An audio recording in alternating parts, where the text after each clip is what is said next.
अस्सलाम वालेकुम। अगर आपके घर पर अचानक से मेहमान आ जाएं या फिर आपका कुछ हल्का-फुल्का मीठा खाने को दिल चाहे, तो आप ये कम मेहनत में, कम सामान में मज़ेदार सा डिज़र्ट बनाकर तैयार करें। बहुत ही जल्दी ये बन जाता है और किचन में मौजूद ही चीज़ों से ये मीठा बन जाता है सिर्फ़ 10 मिनट में। खाने में बहुत ही टेस्टी बनता है, तो चलिए बनाना शुरू करते हैं। तो यहाँ पर पैन में डाल देंगे सबसे पहले 4 चम्मच ऑयल। इसके साथ ही डाल देंगे हम इसके अंदर सवैयाँ, ये बारीक वाली सवैयाँ हैं, तोड़ कर ना इस तरीके से डाल देंगे और आपने ना स्लो आँच पर सवैयों को हल्का सा फ्राई कर लेना है। तेज़ आँच पर फ्राई करेंगे ना तो ये जल जाएँगी, डार्क हो जाएँगी, तो आपने स्लो आँच पर ना इनको फ्राई कर लेना है। देखें 2 से 3 मिनट लगे हैं ना और सेवइयों में हल्का सा कलर आ गया है, हल्का सा कलर इसका चेंज हो गया है। तो इसके बाद ना इसको हम एक अलग प्लेट में निकाल लेंगे ताकि ये ठंडी हो जाए। अगर हम इसी पैन में इसको रखेंगे ना तो ये सेवइयाँ जल जाएँगी।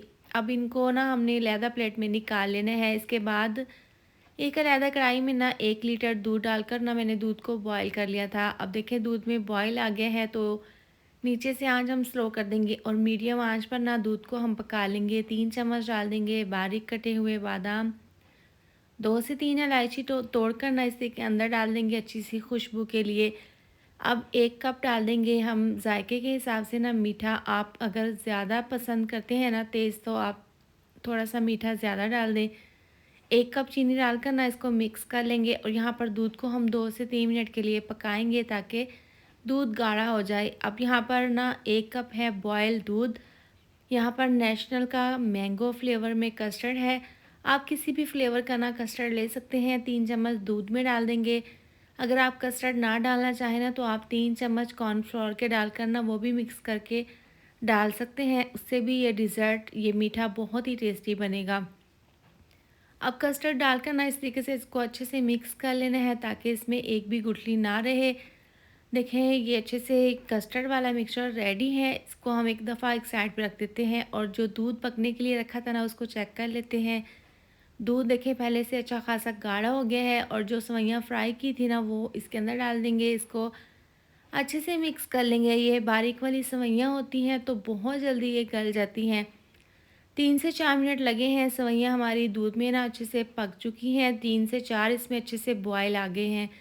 इसके बाद हम क्या करेंगे, यहाँ पर कस्टर्ड वाला मिक्सचर ना डाल देंगे इस तरीके से और थोड़ा-थोड़ा डालकर ना आपने मुसलसल इसके अंदर चम्मच को चलाना है। अगर आप ऐसे नहीं करेंगे ना तो इसमें गुठलियाँ बन जाएँगी, तो आपने थोड़ा-थोड़ा ये मिक्सचर डालकर ना चम्मच को इस तरीके से चलाते हुए ना इसको पका लेंगे। देखिए तमाम कस्टर्ड हमने इसके अंदर डाल दिया है और देखें इसको भी हमने अच्छे से मिक्स करके पका लिया है। देखें काफ़ी अच्छे से गाढ़ा हो गया है।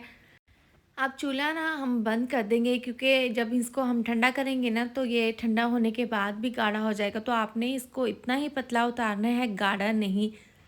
तो देखिए यहाँ पर ठंडा होने के बाद ना इसको मैंने बाउल में निकाल लिया था और आप इसका टेक्सचर चेक कर सकते हैं। देखें इसकी थिकनेस पहले से काफ़ी गाढ़ा हो गया है। अब इसको गार्निश कर लेंगे।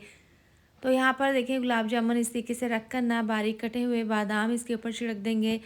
और आप जब भी इस तरह से ये मीठा बनाएं ना तो पहले आप इसको फ्रिज में रख कर ठंडा कर लें। इसके बाद मेहमानों को सर्व करें।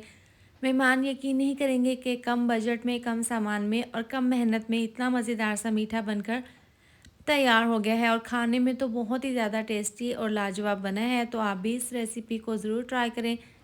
वीडियो अच्छी लगे तो लाइक और शेयर कर दें। आप साथ में चैनल को भी सब्सक्राइब कर दें। मिलते हैं नेक्स्ट वीडियो में। अपना ढेर सारा ख्याल रखें। अल्लाह हाफिज़।